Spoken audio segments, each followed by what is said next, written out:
Welcome to the Headley Highlight Show's Royal Corner. This week in the Royal Corner, special feature. This week I have been joined in the Royal Corner Extra with royal commentator I am Shirley Williams, available on Substack and also on TikTok, and royal commentator aficionado Top Chick, available on X and also on TikTok. Join us as we sit down and chew the fat over the Yorks, the publication of Nobody's Girl by Virginia Giuffre, as well as chewing over Andrew Lowe's book entitled We Serve the Tea Straight from a Piping Hot Teapot for your pleasure. So jump all over the Royal Corner Extra this week, because one does do one's best for you, darlings. Also, in the Royal Corner this week, in addition to the Royal Corner Extra, yes, people, I'm working hard on that donation. Please donate. I worked my socks off this week, people. It's got to be worth 3 wings and chips and a Miranda and a whole Bitcoin, if I say so myself.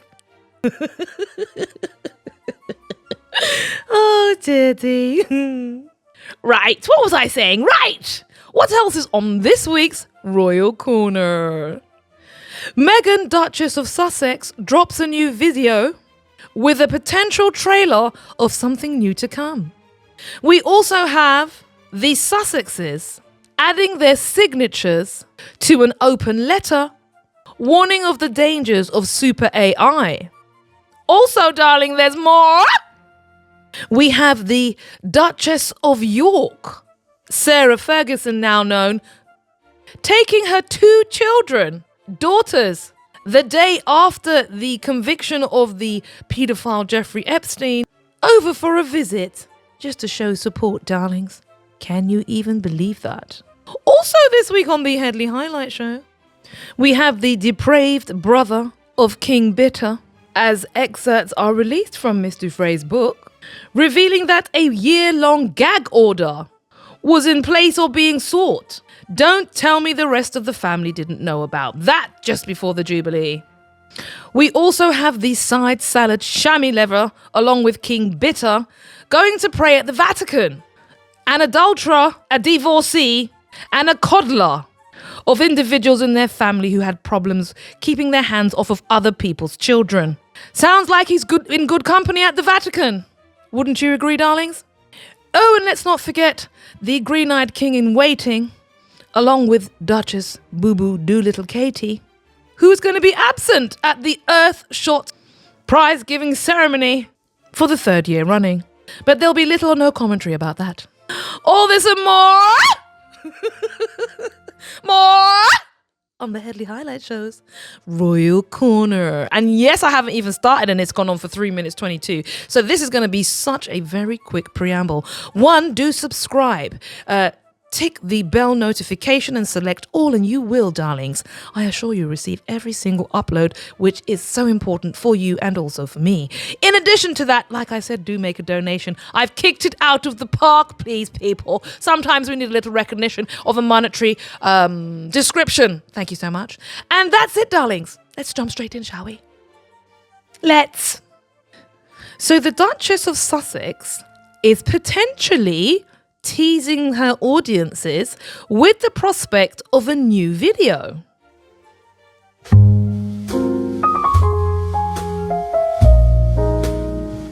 And here you can see the Duchess wandering around in an orchid.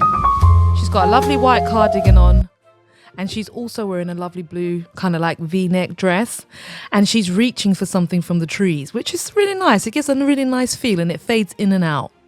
And I think quite a few people are saying that because she said save the date on the 28th of October, they're thinking that something's coming. It could be a new product. It could be a new jam.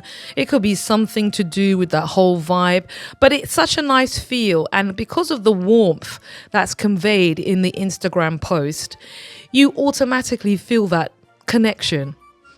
And more importantly, you're curious and you want to know more. And that's the distinction between the allegedly working royals who basically turn up and wave their hands at stuff and then stamp their name over stuff that nobody really wants to buy. And you can probably get it in B&M at the 99p shop, if you understand my point. Because their face is slapped all over it, suddenly it's 15 notes. Moving along swiftly, darlings.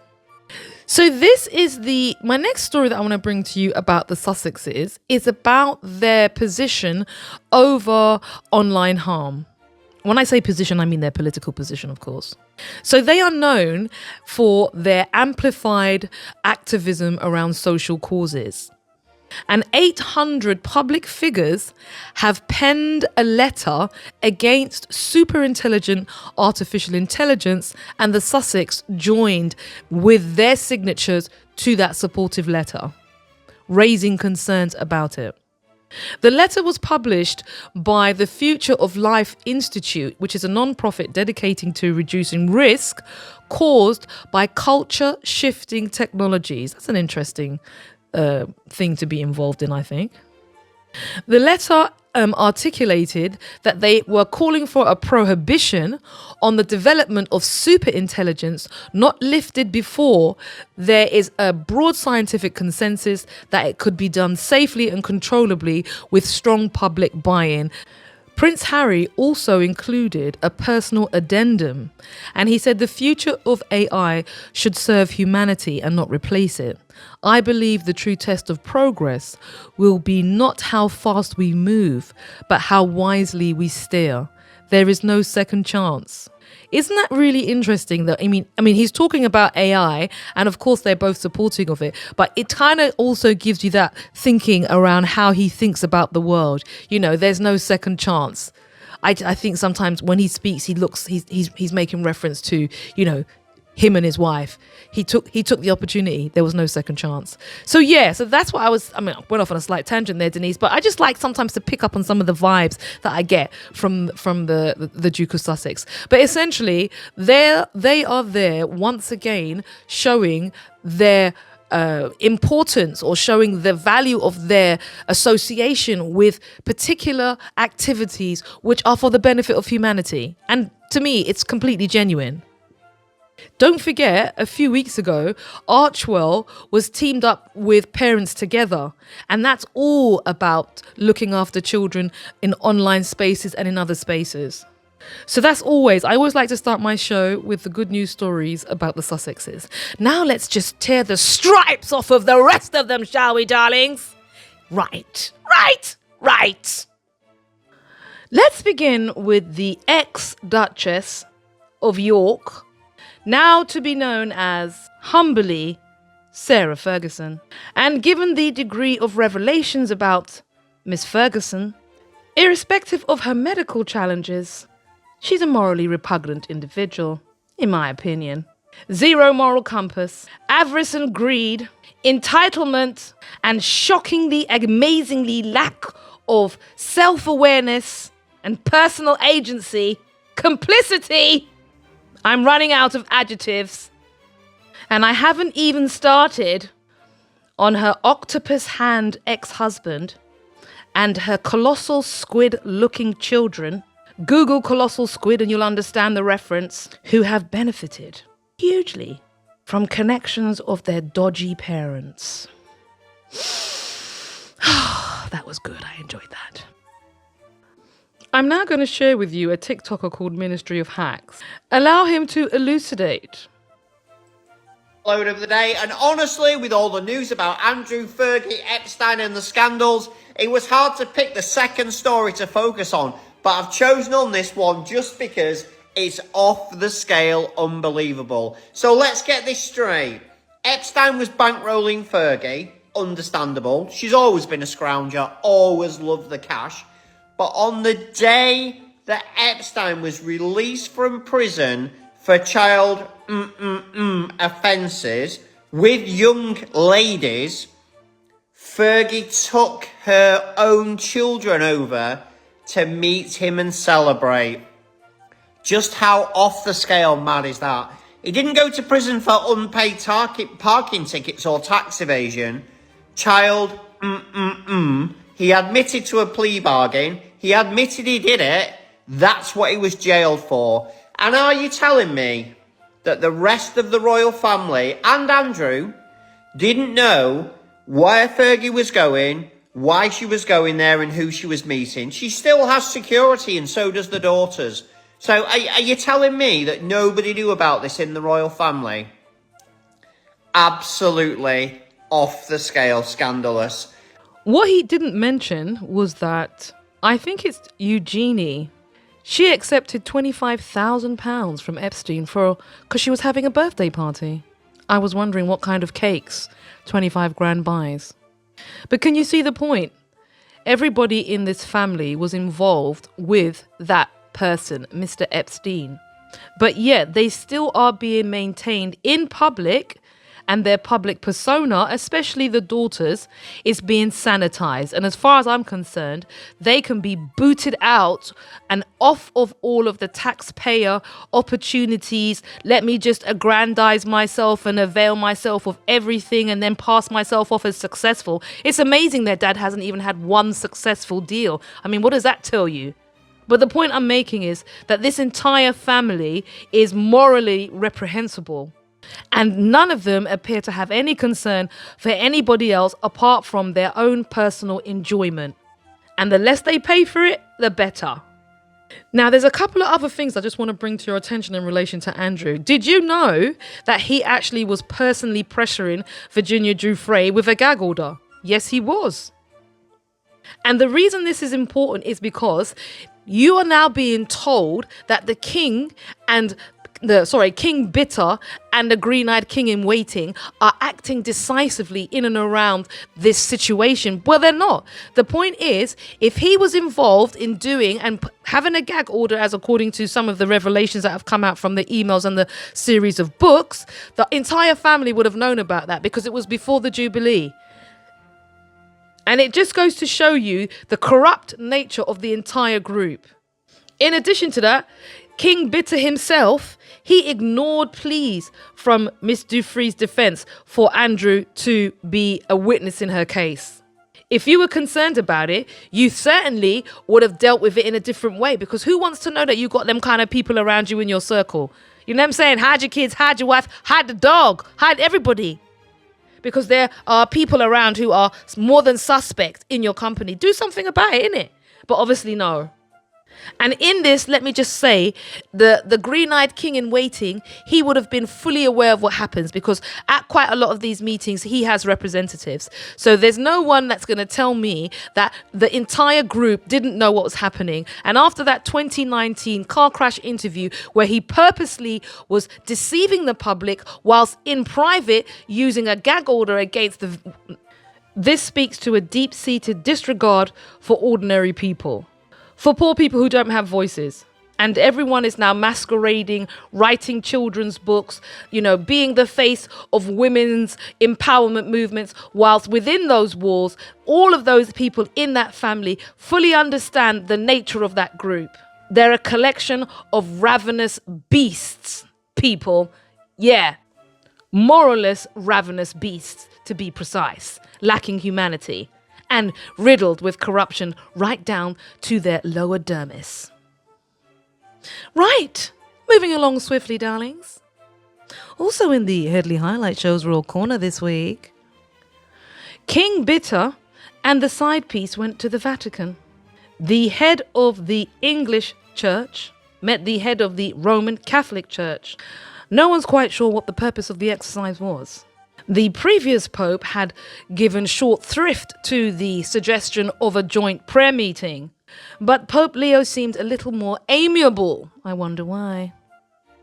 Anyway, I thought the whole thing was ridiculous, to say the least. I mean, let's face it. What was the side salad wearing on her head, apart from a collection of salad leaves tilted to the side and dyed black? I think they might be feathers, pointing at a slight angle. I still don't even know what that's supposed to resemble. It looks like a motor mechanism for a car. You know, like the fan that goes around your car at the front. Yeah, that's what it is. I was trying to find a reference. It looks like, you know, when you have a fan and it's going around, she's got some fan version hat thing on her head. Anyway, yeah, who told you that looked good? All right. Anyway, so they rock up to the Vatican. And I said to myself, they're in good company. King Bitter the adulterer, head of the English church, no doubt. The coddler of his brother who can't keep his hands off of other people's children. And what would they actually be praying for? And also to whom? So they arrived in Italy on Wednesday evening. And like I said, she was dressed in a, fan belt hat. And it was billed as a really important exercise that was, something that the nation should celebrate. I personally think it was there as a distraction because the headlines are so bad at the moment in relation to King Bitters and his octopus hand brother. You're a dirty old man. You can't keep your hands to yourself. Yeah, so they went to the Vatican, and it's also the Jubilee year of the Vatican. And because the last Pope passed away, they weren't able to get the good photo opportunities, and here we have them. The story was a bit of a nothing burger. The most eventful part of it, like I said, was the fan belt hat worn by the side piece. And her and the hat needed a little bit of oil, to say the least.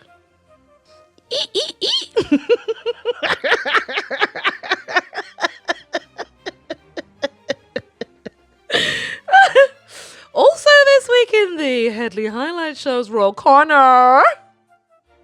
Ah yes, it's Sycophant of the Week time, darlings. And this week we have a repeat offender. It's Simon Perry from The People, writing on their online magazine.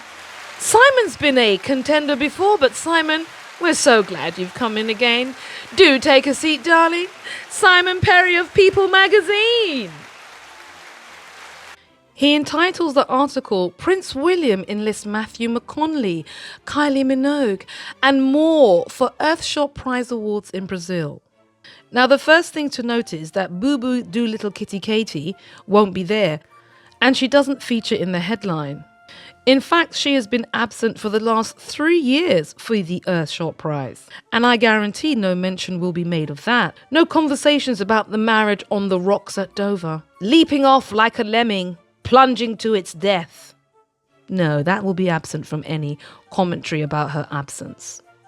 Anyway, Simon writes, as I said, Prince William enlists Matthew McConaughey, Kylie Minogue, and more for Earthshot Prize Awards. Hardly the most current and freshest of lineups, if I say so myself. I think the use by date for those celebrities has already fast approached and has passed. Matthew McConaughey has added his star power in the countdown to the annual Earthshot Prize Awards in Rio de Janeiro by narrating a trailer, another film, for awards evening, which will see Australian pop sensation, not recently, Kylie Minogue, and singer Shawn Menendez, who's that, join Prince William on the night of the November the 5th. Firstly, half of these people had their debut in the 80s and early 90s. One should find out just how much they were being paid, or should I say are being paid for this event. The framing of the exercise as a starry lineup tries to give the impression that this is a celebrity event, when in fact it's greenwashing the monarchy. And it's also celebrity PR, and that's it, masquerading as something else. It tries to create positive headlines that the green-eyed king would hope would deflect away from the mounting tsunami which is engulfing the institution because of the disgraced House of York, plural. And it also doesn't make mention of the extensive carbon footprint that was involved in this exercise, especially his own personal one, because let's not forget, he flew there on a private jet at the public expense. Mr. McConnelly, he continues to write, filmed a special action trailer showcasing the work of the 15 finalists who are vying for the 1.3 million prize to back the ideas to help the planet. That's not a fraction of the money that he made personally on the wind farm. I'm sure this 1.3 is also a tax write-off. He said when the stakes are highest, that's when heroes rise. He has invoked the hero narrative, and that hero, of course, must be the green-eyed king in waiting, because it's his event. And he is no longer just a white saviour, no, he's a global saviour. He's had an upgrade, but he can't save his own family from scandal, corruption, complicity, and basically dodging the law, taxes, and just basic morality and humanity. He continues, Rio is in its 5th year of the prize, a halfway point at what the prince and his team say is a critical decade. And I think I read an article where the Green-Eyed King was talking about impressing upon the world that humans are having such a negative impact, but not to the extent where he wants to give any money back to his subjects by virtue of making his finances and his taxes public and paying his fair share since COVID or since ever. Another empty and hollow phrase of greenwashing and PR, so we don't question the fundamental inequity of their position and their continued generational position. Jason Korf, and we all know the background there, said, and I quote, "With 2 weeks to go, we are thrilled to announce the support of global artists, performers, and exceptional Brazilian talent. These events are always populated by indigenous communities. Otherwise, they have no cogency whatsoever. They're obligatory, especially since the question of racism was raised about the royal family, which, as far as anyone else was concerned, we didn't. This wasn't a new thing. But for many other people, it was shock horror. So yes, let's always draft in the brown, anyone wearing a hijab, tribal clothes, and looking somewhat melanated." He continues, the Earthshot Prize seeks to recognize groundbreaking ideas and innovations to heal the planet, once again invoking the white saviour narrative. The British prince, backed by celebrities, travelling to a global nation to bestow prizes and solutions on the little people, the indigenous people, the brown folks with bones in their nose. Only they can do it, darling. It inverts the power dynamic and it positions the UK, a formal colonial power, as the enlightened saviour. Oh, fabulous, darling. We're so grateful. The article goes on to tell us what happened in previous years and what other beautiful and fabulous celebrities encrusted the event. In 2023, William was joined by celebrities including Heidi Klum and Dancing with the Stars conversationist Robert Irwin and actor Billy Porter. Yawn. The whole article reeks of the good William narrative, positioning him as a global forward-thinking leader on a critical issue, the environment, whilst never looking at the impact of imperialism on the environment, not just here but also abroad. It also tries to place him as the valuable asset of the institution and hopefully disassociates him with the rest of his family, especially the Yorks. But in my opinion, it fails miserably. And so do you, Mr. Perry, for your sycophantry and your absolute bumsuckery. And for writing that article and the countless others I've had to endure because I see it as a public duty to eviscerate poor quality reporting, narrative formation, whitewashing, lying, and outright delusions. That, my dear, you get Sycophant of the Week. Well done, Simon! Simon Perry of People Magazine Online. Thank you for writing the article. You get Sycophant of the Week. Look forward to seeing you again. I'm sure you'll be performing the function of kidney filtration in the future. Right, darlings, I think that might be it. It's been a mammoth royal week. I kicked it out the park with the Royal Corner Extra with Top Chick from X and TikTok, and also from TikTok. I am Shirley Winters. Let me know what you think about that. And you know why I really enjoyed doing that? I have never seen 3 black women sit down and talk about the royals and ordinary black women just in our own settings. And because of that, I thought it was groundbreaking and I loved it. And I'd like to do some more. So I'm going to do my best to do that. Keep on liking, keep on commenting, keep on sharing. Also, keep bringing your beautiful cochlears so that you can hear my dulcet tones deliver the Royal Corner to you every week, darlings. And also, with the Royal Corner Extra, I think we're going to have you can see my face. You can see my face, Top Chick, and I am Shirley Winters. So it's a visual. Yeah, that should be cool. My first one with you guys. But definitely not my last. So that's it, darlings. Don't forget to look up to the skies. There's a lot of celestial movement happening. And now is the time to reaffirm and be firm. Say it with your 10 toes and your full chest, what you're looking for. So I'm aiming for 4 million subscribers and 4 million. No, I'm not laughing. And 4 million in the bank. I'm decreeing it now in the Royal Corner with all of you listening. Health, longevity, peace, and love. All these are in my path. And I send that out to you too. Hope you enjoyed the Royal Corner. Keep your eye on the prize. And if ever they tell you you're not the right person, it doesn't work for you, you know what? Let it go. Build your own room and stand in there. And that's it, darlings. Right. See you next week. Right. Ta! Cut, darlings. Cut! Ta!